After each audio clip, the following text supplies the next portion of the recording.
Barakallahu fikum, Kakak David, Halik, Ustadz yang ganteng, GGS ganteng-ganteng soleh. Masya Allah, sorry. Ya alhamdulillahirrahmanirrahim, bismillahirrahmanirrahim. Jadi memang rumah tangga itu dari awal kita sudah belajar dengan guru-guru kita bahwa laki-laki adalah qawwam. Kemudian kita kalau ada pertengkaran bagaimana kita cara dengan bijaksana. Kalau ada kesalahan dari perempuan bahkan diberi sanksi kata Abu Thalha yaitu kita nggak dikasih nafkah. Tapi kalau laki-laki yang punya salah maka dia wajib yang memberikan nafkah. Jadi memang Al-Quran itu sangat adil. Nah gimana kalau misalnya ternyata dalam rumah tangga ada yang pelit, kikir, bakhil, medit, koret, astagfirullahalazim. Na'udzubillahimin dzalik. Itu namanya makan ketan anget-anget. Cakep. Kebangetan banget. Masa sama istri pelit, masa sama orang tua pelit, apalagi sama anak-anak ya. Nah di dalam Al-Quran An-Nisa dinyatakan ayat 37, Bismillahirrahmanirrahim. Alladzina yabkhaluna wa ya'murunnan nasa bil bukhli. Ada orang-orang yang ketika dia pelit, udah dirinya pelit, dia nyuruh orang lain untuk pelit dan kikir. Yang pertama ada sifat kikir dalam rumah tangga. Kemudian apa? Nyuruh orang lain untuk kikir. Misal nih, ya kan?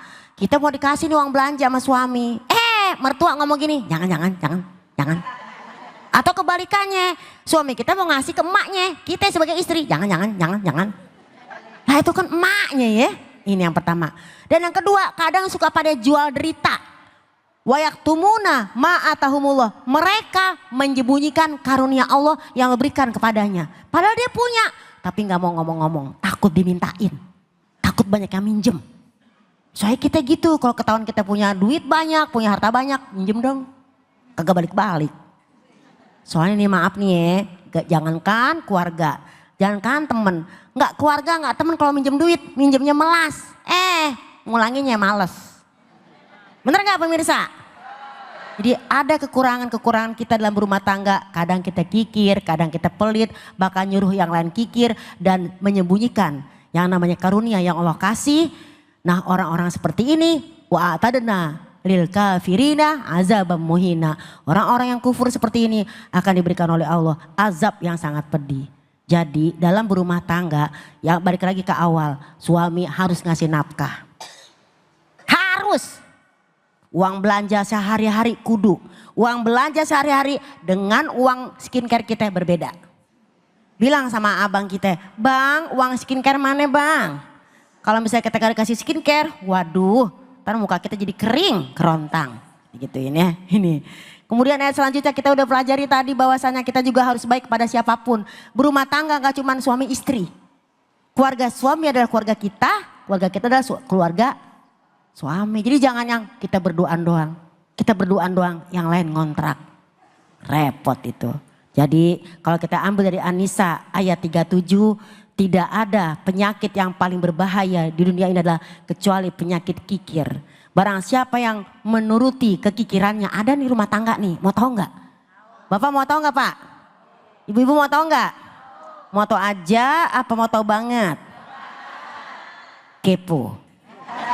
Berarti ibu-ibu itu kalau pengen tahu banget, saya sangat suka kalau kita belajar seperti itu. Berarti ibu tuh GSGL. Tahu nggak GSGL? Apa itu? Gue suka gaya lo. Jadi yang pertama ada satu cerita. Kadang maaf nih ya maaf. Suami ini kikir kenapa? Kikir sama keluarga. Anak butuh uang sekolah. Istri butuh uang belanja. Dia bilang nggak ada. Tapi malah sama temen dia ngasih. Ada kayak begitu? Mana orangnya? Gitu ke temen dia baik, ke keluarga enggak. Kadang-kadang ada juga kejadian tuh kemarin.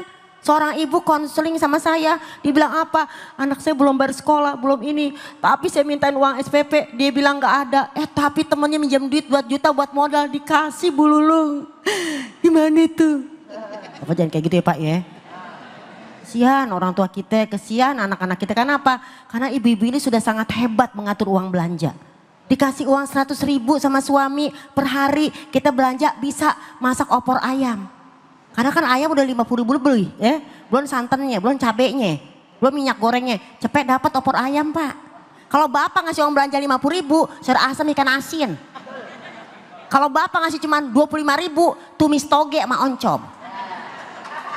Ya nggak coy? Kalau ngasih 10.000, paling cuma oncom doang. Kalau ngasih 5.000, kerupuk doang. Ngasih 1.000, ya udah penyedap rasa.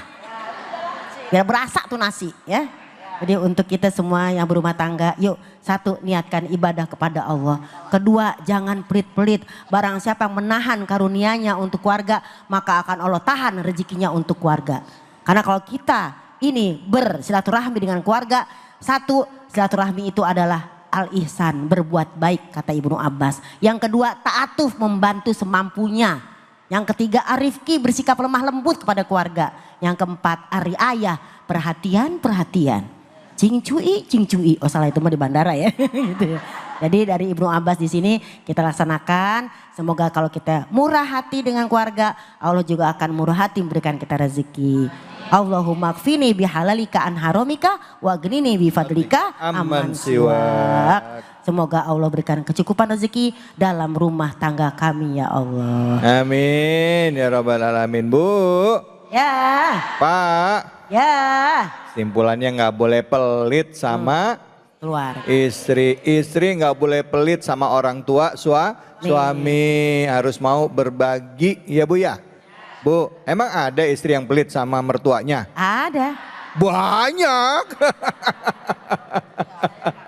Allah. Ya Kak David. Saya enggak. Oke baik, alhamdulillah. Baik ibu-ibu, bapak-bapak, banyak hal yang kita dapatkan hari ini ya. Ternyata Al-Quran ya memberikan petunjuk kepada kita. Kita tahu memang Al-Quran itu hudal linnas. Kita tahu, kita baca pakai bahasa Arabnya, tapi maknanya, nah hari ini kita kaji sama-sama. Ya Bu ya? Bu? Ya. Pak? Ya. Udah paham? Paham aja dah katanya. Yang mau nanya siapa? Angkat tangannya dong tolong. Ya, siapa yang mana? Iya, silakan Ibu. Nama dan pertanyaannya. Password. Assalamualaikum warahmatullahi wabarakatuh. Waalaikumsalam warahmatullahi wabarakatuh. Nama saya Muaibah dari Majelis Talim Baitul Husna. Mohon izin bertanya Ustazah. Ya, silakan. Yang ingin saya tanyakan, bagaimana merespon ketika kita berbeda pendapat dengan suami. Nah. Wassalamualaikum warahmatullahi wabarakatuh. Waalaikumsalam warahmatullahi wabarakatuh. Kayaknya nih curhatan emak-emak sejuta umat ya. Emak-emak seluruh dunia kayak curhatannya sama nih ya. Saya juga suka begitu sih. Oh iya. Silakan Ustazah, Fadal. Baik, terima kasih Bunda sayang. Alhamdulillah. Gimana cara kita merespon kalau kita beda pendapat sama suami? Siapa sih yang gak pernah beda pendapat? Dalam majlis taklim, dalam komunitas, bahkan dalam sekecil apapun kita dengan keluarga, dengan anak, ya, dengan suami apalagi. Gimana cara respon kita? Kalau kita ngelawan, kesannya kita nggak hormat sama suami. Karena suami adalah ar-rijalu qawwamuna 'alan nisa. Tapi kalau misalnya kita iyain, kita nggak setuju di hati. Yang pertama, kalau kata surat Ali Imran, fabima rahmati minallah lintalahum. Karena dengan rahmat Allah kita harus bersikap lintalahum. Apa lintalahum? Lembut. Kita ini perempuan kadang-kadang, maaf nih ya bapak-bapak ya, bener kagak nih? Perempuan tuh suami baru ngomong 2 kata kita udah ribut. Maksud mama tuh gak begitu, dia tuh begini apa ya? Ya baru juga kita mau ngomong, bener gak? Bener gak? Karena ibu tahu apa bapaknya kayak gimana, betul ya Bu ya? Ya. Dibelain langsung tahu. Iya, saya mah tahu. Iya, gitu. Bener ya, gitu ya. Iya, bener-bener. Terus. Jadi kadang-kadang kita suka nyolot duluan. Kata ibu kita, lo aja kali gue enggak. Gitu ya. Jadi kita pertama memang lintalahum, bersikap lembut dulu. Karena wanita itu kan dari tulang rusuk pria. Bahwa kita ini diciptakan harus lembut. Ketika sudah lintalahum, walau kunta fazon golizol kolbi lan faddu min haulik. Kalau kita udah ngotot duluan Bu, ya ngotot duluan, pengen menang sendiri. Mungkin kalau memang kita posisinya salah, kita ngotot duluan, maka lan faddu min haulik. Nanti takutnya pasangan kita menjauh. Menjauh bukan berarti fisik, udah gak mau ngomong lagi sama kita. Giran dia ngomong, kita gak dengar, atau kita ngomong juga gak denger sama bapaknya nih. Pak, coba ya kalau istri ngomong tuh didengerin. Solusi belakangan, yang penting dengerin. Understand? Kadang-kadang lagi nonton bola, kita ngomong, ntar. Kita jadi kesel. Curhat kan saya juga. Jadi kita lembut dulu. Terus kita di sini jangan keras hati. Kita lihat suami udah kenyang apa belum? Udah enak belum pikirannya? Jangan juga yang namanya kita sebagai wanita soleha baru juga pulang kerja kita langsung ngomong ada berbeda pendapat. Nah yang ketiga kalau kita bersikap keras hati dia akan menjauh. Maka fa'fu anhum, kita saling memaklumi dulu. Suami maklumi istri punya kekurangan, kita juga harus maklumi suami punya kekurangan. Fa'fu anhum. Ya kan? Kemudian wastaghfir lahum dan mohonkan ampun kepadanya. Faiza azamta fatawakal ala Allah. Kalau udah musyawarah, udah ngobrol, udah tawakal pada Allah. Ngomong yang enak. Karena apa dalam Al-Quran perbedaan pendapat suatu keniscayaan udah pasti. Jadi yang pertama ngobrol aja bareng. Yang kedua kita kenyangin dulu perut suami. Karena kalau kata ibu kita nih bahasanya nasihat orang terdahulu. Kalau mau ngomong sama suami ya atau suami mau ngomong sama istri perhatikan 3 hal. 1 udah kenyang apa belum. 2 dia ngantuk apa enggak. Karena jangan pernah ngobrol sama orang yang lapar. Ntar kalau diajak ngobrol, kita udah mau ngomong nih Pak jadi begini. Karena dia lapar. Apalagi ngantuk. Oh iya, yang kedua udah lapar ngantuk. Jadi gini loh Pak. Gitu. Ya perhatikan makannya, perhatikan tidurnya sudah cukup apa belum. Dan yang ketiga dia itu lagi bahagia atau enggak. Jadi kalau dengan hal ini Rasulullah udah bersabda bahwasanya berkatalah falyakul khairon aw liyasmut. Ngomonglah yang baik-baik aja atau kita diam dulu. Jadi artinya lihat sikonnya kita juga ngomong penuh dengan hati-hati. Karena jangan sampai gara-gara berbeda pendapat jadi terjadi yang lebih besar lagi. Yang esensi adalah menjaga hubungan suami istri berbeda pendapat. Hanya sekedar ilmu biar kita nambah wawasan. Oke? Masya Allah.